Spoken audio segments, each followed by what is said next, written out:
ให้ปัดนี่แม่นี่แหละกับใบเตยข่อยนั่นเจ้าบ่ได้ปัดบ่ปัดอยู่ข่อยมาเงินคั่วผูกเจ้าอะไรแม่กูเก่งแท้เก่งแล้วเนาะฮะโ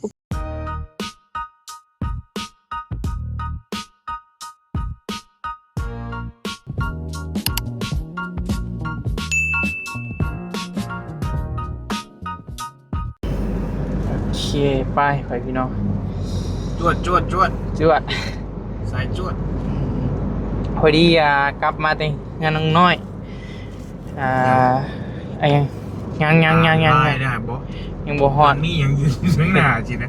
ก็เลยมาแวะงานน้องโบก่อนพี่น้อง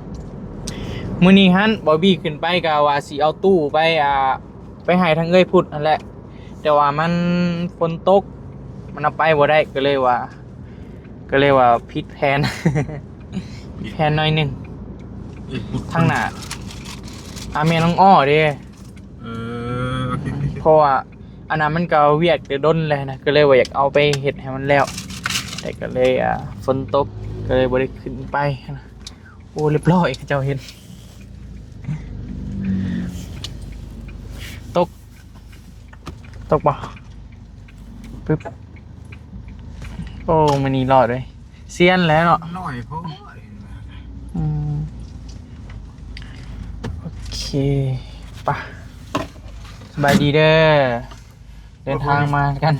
3 คน สวัสดีพี่น้องสวัสดีดูมาคือเก่าแล้วมาหาลูกไผ่ก่อนดูหัวใจอยู่นี่ว่ามานี่ไปใส่ตอนแรงคือเก่าไม่ตอนแรงเนาะลงไปก่อนเลยลงก่อนเด้อก่อนแป๊บนึงโอเคเลยตามไปโอเคป่ะจับฮะมาช่วยหน่อยได้มาโอเคพอพี่น้องก็คือแนวนี้เนาะมื้อนี้ที่ว่าบอบบี้บ่ได้อยู่มางซอยจนแล้วหั่นก็เพราะว่าตั้งใจว่าสิเอาตู้ขึ้นไปให้แม่น้องอ้อนะสิเอาขึ้นไปให้มันแล้วพอพี่น้องเพราะว่าทางแม่เพิ่นก็ฝากเงินมาว่าเป็นเดือนแล้วบอบบี้ก็มื้อนั้นมื้อนี้อยู่หั่นนะก็เลยว่าแจ็คป้าโดยก็เลยว่ามื้อนี้ก็ไปกับพ่อนะก็เลยสิเอาใส่รถพ่อไปเพราะว่าฝนมันตกนะก็เลยว่าพอฟ้าไปเนี่ยก็เลยว่าบ่ได้อยู่น้ำเพิ่นจนค่ำนะก็เลยว่าอันนั้นพ่อพี่น้องก็บ่มีก็สิมื้ออื่นพุ่นแหละสิมาขุดเสาขุดอีหยังซอยเพิ่นนั่นแหละไปตั้งใจไปเวียกเอาลิงมื้อนี้นะฝนตกซ้ำเป็นเรียบร้อยแล้วเราเฮ็ดมาบัดนี้ว่ากันไผนะเพิ่นอยู่กับไผนะแล้วขับไปเรื่อยไปเยี่ยมกันนะปวดโดยไปเบิ่งข้างในก่อนเอาอยู่มาไปพี่น้องคือว่าหลังคายังก็เรียบร้อยแล้วยังแต่เสานี้กับไม้นั้นอันนี้แม่นเป็นไม้เศษก็มีบางอันที่ว่ามันสามารถยังใส่ได้อยู่แต่ก็ส่วนลายมันดอกหมดแล้วสังกะสีนี่คือสิใส่บ่ได้แล้วแหละ โอเคปะใส่อยู่เงินอยู่อะคือมี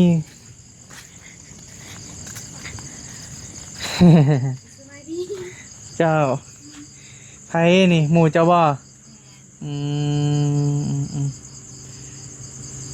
ห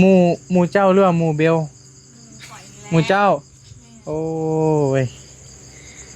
อันนี้บ่ตัวผู้เจ้าเว้าหั่นนะถ้าการกินข้าวกินน้ำแล้วบ่กินแล้วกันเด้อมาไปพี่น้องอยู่หั่นมันมืดก็เลยว่าง่ายมาก็ตกใจเว้ย เดี๋ยวกันเด้อ หมู่เจ้าเป็นบ่ล่ะเฮียนำกันตะกี้พุ่นบ่รุ่นเดียวกันบ่เบิ่งคือว่าเราผู้ใหญ่เนาะจักปีแล้วเจ้า17ปีนี่17ปีอันนี้ก็17ปีเนาะ16ปีนี่16ปีกันเขาลื่นกันปีนึงเบิ่งเราคือว่าผู้ใหญ่นะได้ยินน้องเพิ่นว่าอยู่พ่อพี่น้องมื้อน่ะว่าต่อวันนี้ได้ว่าพอรีไทม์แหละมื้อน่ะเดี๋ยวจึงว่ากันมาลิ้นน้ำหมูบ่มาเบิ่ง มาเบิ่งหมู่มาห้าน เออขอโทษเด้อเจ้าสื่อยังก็ สิวิว สื่อบิวเอาไม้ให้เราเลยล่ะสื่อบิว โดย บิวอันนี้สื่อโบ เจ้า บิวโบ โดย นี่ค่อยเพิ่มฟิลเตอร์ให้ก็ได้เอา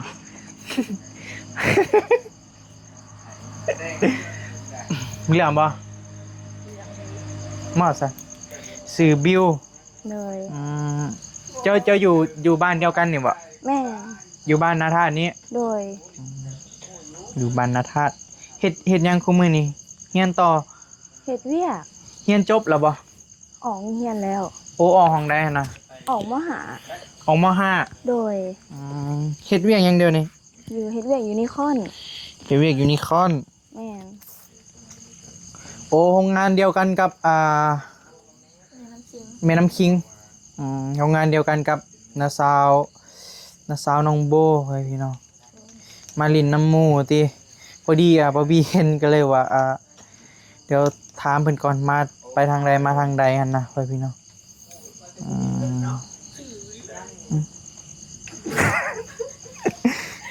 เป็นไดอาหารเจ้าฮะ เป็นอะไร เพิ่นมื้ออื่นบอกเพิ่นเอาเสาน่ะลงเพราะว่ามื้อนี้บอบบี้บ่ได้อยู่น้ำน้องเพิ่นหั้นนะก็ตั้งใจสิเอาตู้ไปให้แม่นางอ้อหั่นแหละพ่อพี่น้องก็เลยว่าอยากไปเฮ็ดเวียกตัวน่ะให้มันแล้วนะเพราะว่าผู้ใหญ่เพิ่นฝากเงินมาเป็นเดือนแล้วบอบบี้ก็บ่ได้ขึ้นไปหั้นนะบ่ได้ขึ้นไปทางนั้นแหละ ก็เลยมื้อนี้ตั้งใจว่าสิเอาไปให้เพิ่นให้มันให้แล้วเวียกหั่นแหละก็บ่ได้ไปให้ซ้ำฝนตกก่อนเดี๋ยวหลายเด้อสาเหตุที่ว่าบ่ได้อยู่นำหั่นนะก็มื้ออื่นเดี๋ยวอ้ายมาซอยเต็มที่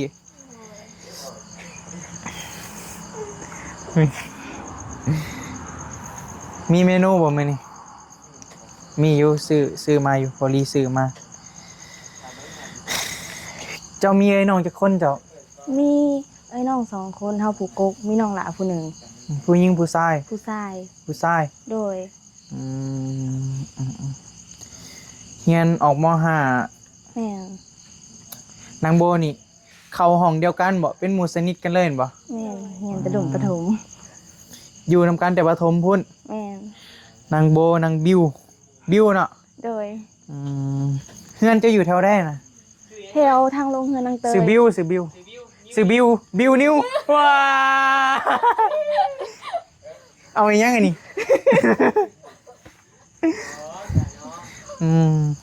ซื้อคล้ายๆกันเด้ต่างเกโต้หั่นน่ะเฮ็ดเวียกโครงงานมื้อนี้พักบ่หรือว่าแนวใด บ่ได้ผักเลยแบบบ่มีโอ โอ้บ่มีโอ เบิดแม่ บ่มีโอเลยได้มาไว้เนาะ โดย แต่ว่าผิวงามเนาะผิวงามเฮ็ดด้นล่ะบ่ เฮ็ดได้6เดือนนี่ เฮ็ดได้6 เดือนนี้ โดย โอ้สิฮอดปีแล้วเด้เนาะ แม่น เฮ็ดโรงงานเดียวกับแม่น้องน้ำคิงข่อยพี่น้อง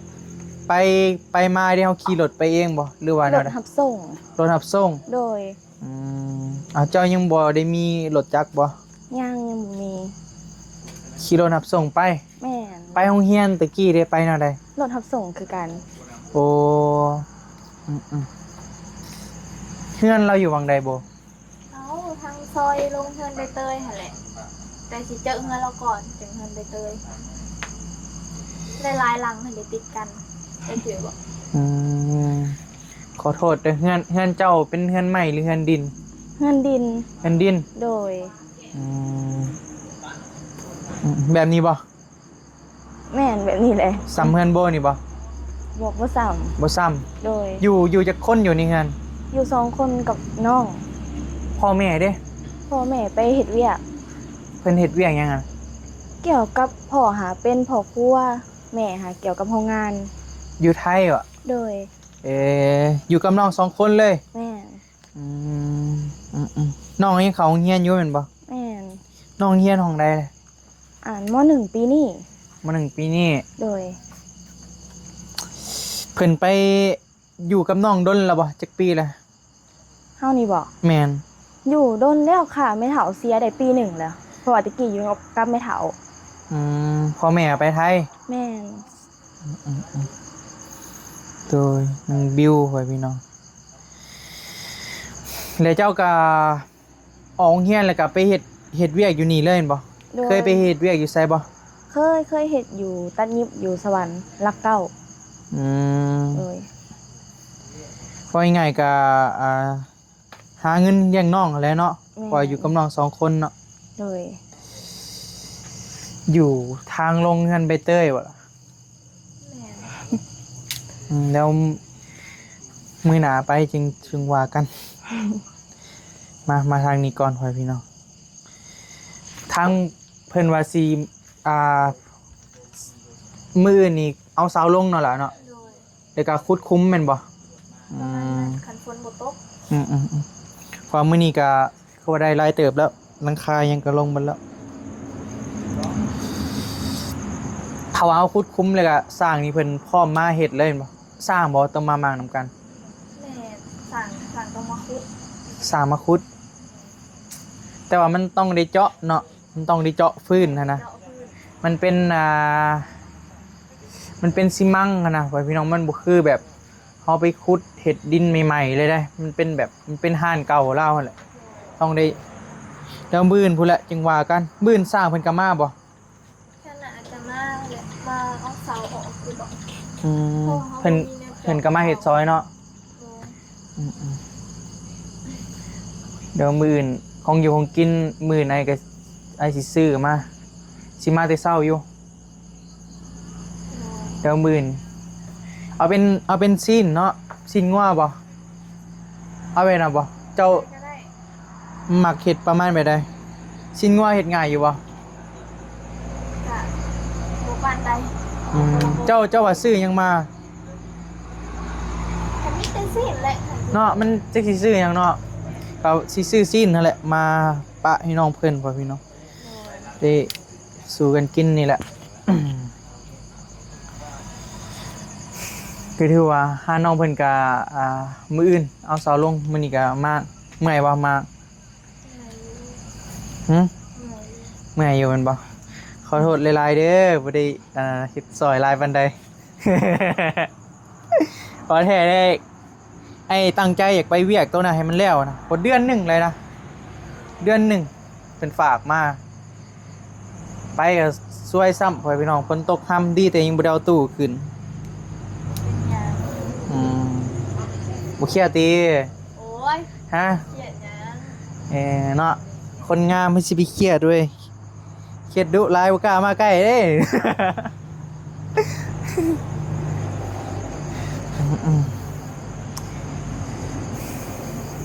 อยู่ใกล้ๆนี้เนาะเจ้าก็เนาะ แม่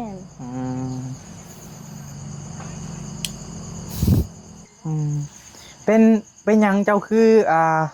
ตัดสินใจออกโรงเรียนมาเฮ็ดเวียก เพราะว่าช่วงนั้นเป็นช่วงที่แบบไม่เฒ่าเสียแล้วก็บ่มีกระจิตกระใจเลยแบบเสียใจในไม่เฒ่าหั้นนะแล้วก็ขาโรงเรียนดุก็เลยแบบว่าอย่าแหละบ่เรียนก็ได้ว่าให้น้องเรียน เรียนได้คล้ายๆแบบโบ้เลยเนาะค่อยเห็นบ่ แม่นค่อย แบบเพิ่นเสีย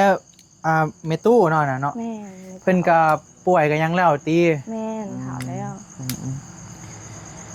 ยังทำใจบ่ได้เนาะ แม่น ก็เลยว่าอันนั้น ก็ง่ายๆเฮาแบบเฮาท้อเนาะเฮามีจิตใจแบบสิไปต่อมันก็ยากเกือบอยู่พ่อพี่น้องก็เลยว่าออกเลยซะแม่นบ่ แม่น ก็เลยเนาะเพิ่นก็เป็นสาวโรงงานพ่อพี่น้องออกมาหาเงินเลี้ยงน้องสู่ชีวิตนั่นแหละว่าง่ายๆความฝันถ้าว่าความฝันเจ้าเด้ความฝันอยากเฮ็ดหยังถ้ามีเงินก้อนหนึงมื้อหนึงโฮมเงินโฮมค่ำได้นะ อยากเฮ็ดเฮือนครัวให้แล้ว เจ้ายังบ่มีเงินครัว แม่นมากเฮือนครัวว่าสิเฮ็ดใหม่ยังบ่ทันได้เฮ็ด อืม เลย มาเงินครัวว่าสิเฮ็ดใหม่แต่ยังบ่ทันได้เฮ็ดแม่นบ่ แม่น เดี๋ยวมื้อหน้ามื้อในเขามีโอกาสเด้อสิไปเยี่ยมยามอยู่เฮือน เลย อยู่กับน้อง2คน แม่น จะมาไปนี่ได้ซะ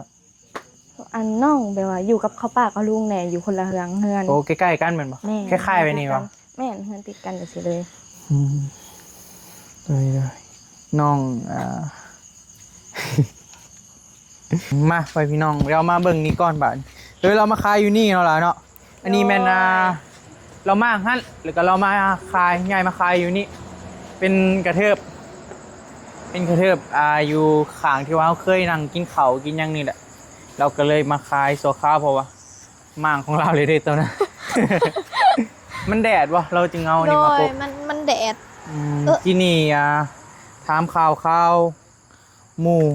โดย หมู่น้องโบว่าพี่น้องเพิ่นมาลินน้ำก็เลยว่าเห็นก็เลยว่าถามข่าวเพิ่นน้อยนึงเรามาเกินมาเบิ่งตัวนี้ก่อนไปเบิดแล้วว่าโคมอีกอะได้อยู่เนาะ โอ้ย แซ่บบ่ แสบตาอยู่ มาพี่กันแล้วล่ะมาเบิดเลยโบโคมเบิดไฟแล้ว อย่ามานะ ยังแต่เช้าพ่อพี่น้องโอ้ปัดซาดิลี่นี่เฮ้ย แม่ ใครปัดนี่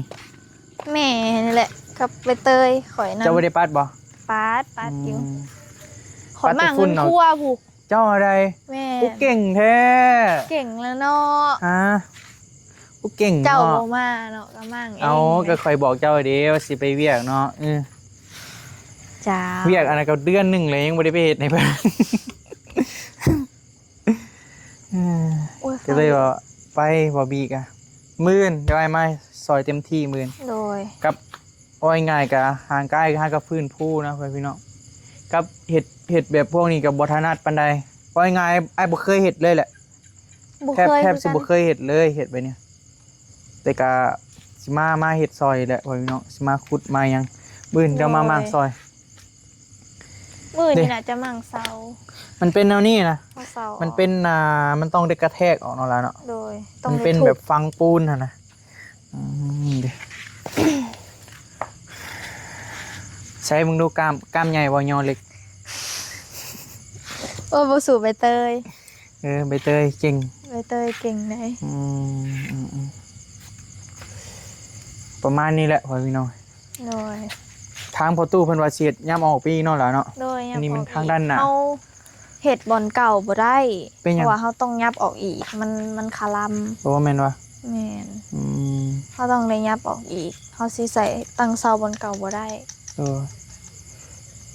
อันนี้ก็ยังเลยเราเฮ็ดอันนี้ก็จงไว้คือเก่าบ่หรือว่าเฮ็ดคุ้งเลยเราอะ เฮ็ดยับออกอีกก็ได้ ย้ำอีกหน้อยหนึงเนาะมันก็สิใหญ่โอ้มันก็ สิ ซ้ำเฮือนบ่ได้ว่าไปว่ามา โดย กว้างเติบอยู่พ่อพี่น้องซ้ำเฮือนอยู่บ่บีมาบางแรงนี่ก็น้อยหนึงฟ้าวนี่เพราะว่ามากับพ่อนี่พ่อพี่น้องก็เลยว่าพ่อก็อยากไปเบิ่งงานนั่นบ่บีก็เลยพอดีได้โอกาสกับนัดกับเอื้อยเพิ่นไว้ก็ว่าสิเอาตู้นี่ขึ้นหลังรถมื้นเต็มที่มื้นได้สิซื้อของโยงกินมาแต่เช้าเพิ่นมาเฮ็ดแต่เช้ามื้น ยังบ่ฮู้เถื่อ อืม ก็คือสิแต่เช้าอยู่ เพิ่นว่าเพิ่นสิมานํมื้ออื่นเนาะล่ะเนาะ โดยประมาณ ก็ได้เอาเสาเอาหยังลงนี่แหละแต่มางออกเบิดมันกระดอกเบิดแล้วเนาะ แม่ มันแต่โดนเติบแล้วเด้ ผัวกินมันละ แม่นเลย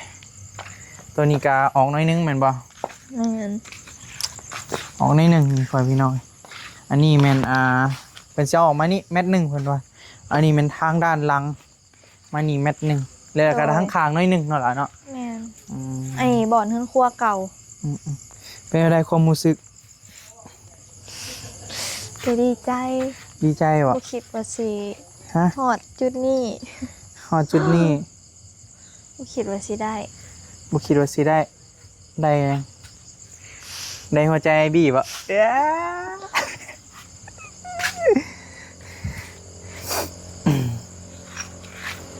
ยังบ่ทันกินข้าวติกินอยู่บ่ข้าว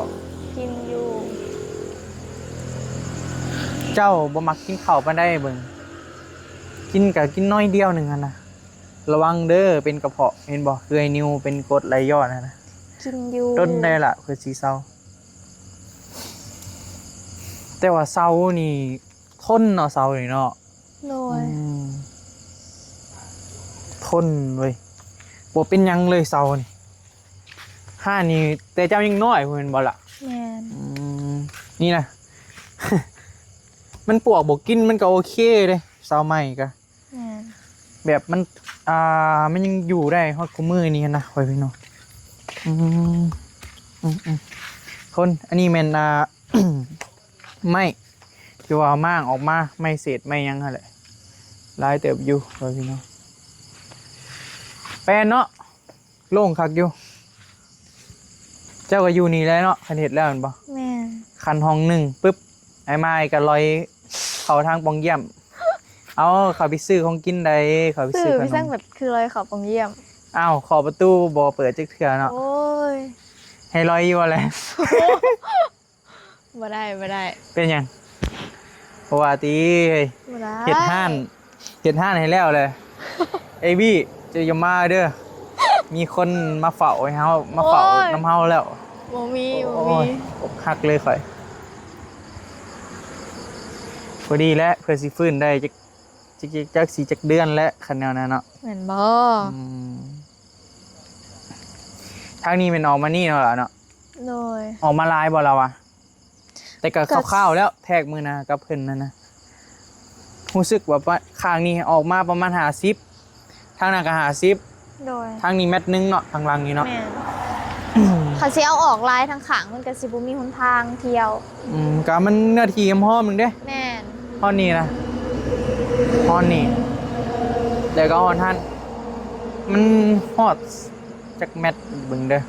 บ่ฮอดประมาณ10ปลายเม็ดนึงนะบ่ฮอด20 โดย ฮอดบ่ว่า20เม็ดวะฮอดบ่ดินเจ้าลวงกว้าง บ่ฮู้ บ่ฮู้แม่นบ่ บ่ได้แทะเบิ่ง อืม ฮู้แต่ว่ามันหอม มันแดดบ่เพิ่นจึงเอาอันนี้มาขัง แม่นแดด แดดแห้ แด ง ด บ่ ที่ซองหั่นล่ะ แดดที่ซ่อง โดย อืมถือว่าประมาณนี้แหละพ่อพี่น้อย เดี๋ยวจึงว่ากันมื้ออื่นพู้นแหละบ่บีก็มื้อนลุยเต็มที่มื้อนเด้เนาะเลิกบ่วะอู้เลิกตื้อเว้ยอ๋อเด้อคุณน่ะ เลิกอยู่ โอ้ เด้ เลิกเสากลางแรงสิยากคะแนวนี้ แม่ มันเลิกเด้เดี๋ยวมาเบิ่งก่อนไอ้คิดว่าเราอันพังดินพังใจนี่สิตัวนี้ปวกกินแล้วนี่ตัวนี้มันงูเก่า ตัวนี้เด้ปอโธ่50 เซนบูจ้างนี่นะโอ้มันสิยากเสากลางแหล้ว ต้องได้ทุบออกไปเลยนะนี่ ฮะ ทุบอ้อมนี่เลย อืม โอ้ยังลายหู อืม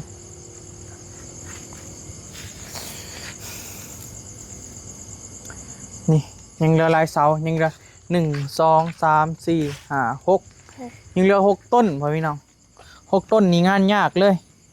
หรือบางทีกันเนาะตัดเอาเลยก็ได้ไอ้วะ น่าจะได้ เดี๋ยวนี่นะตัดแบบเขาตัดเพียงเลย แม่ เพราะว่าจังใดเขาก็ยังสีเห็ดใหม่อยู่เด้ยังสีเทยังใหม่อะนะแค่ว่ามันออกเนี่ย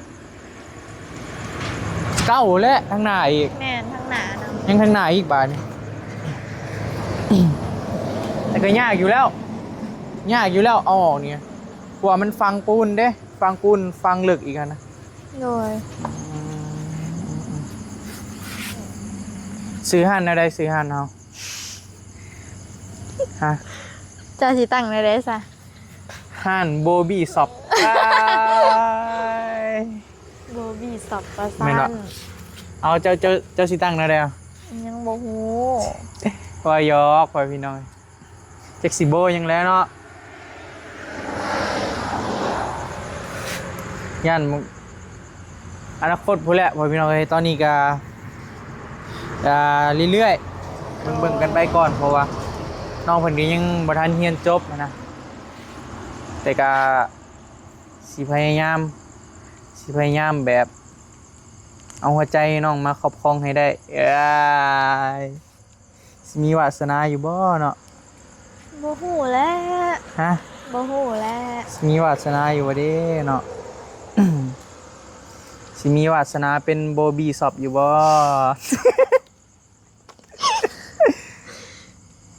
มียังอยากบอกกับ FC บ่ฮะ บ่มี บ่มี บ่ฮู้แน่สิเว้า คือว่ามาคำแล้วมื้อนี้ก็บ่มีเนาะ มีแต่นั้นอะไรเด้อหลายเด้อแล้วมื้ออื่นจึงว่ากันใหม่พ่อพี่น้องก็เดี๋ยวสิมาอัปเดตให้เบิ่งเรื่อยๆ บ่บี้ก็คือสิได้อยู่นี่แหละพ่อพี่น้องเพราะว่างานเฮาอยู่นี่เด้ผู้ใหญ่เพิ่นมอบหมายให้ก็สิได้มาเนี่ยคู่มือนั่นแหละว่าง่ายๆก็เพราะว่าบ่ได้มาอัปเดตว่าเฮ็ดฮอดไซส์แล้วนะแล้วจึงว่ากันใหม่พ่อพี่น้องป่ะกินข้าวกินน้ำมันดึกแล้วโอเค สบายดีเด้อ โอเคพ่อพี่น้องเลยก็หาเบิ่งถ่ายติดตามนำกันอีกบันหนึ่งเนาะแล้วสำหรับที่นี้ไปกินข้าวก่อนหิวข้าวแล้วไปสบายดีเด้อ สบายดีเด้อ ไปด้วย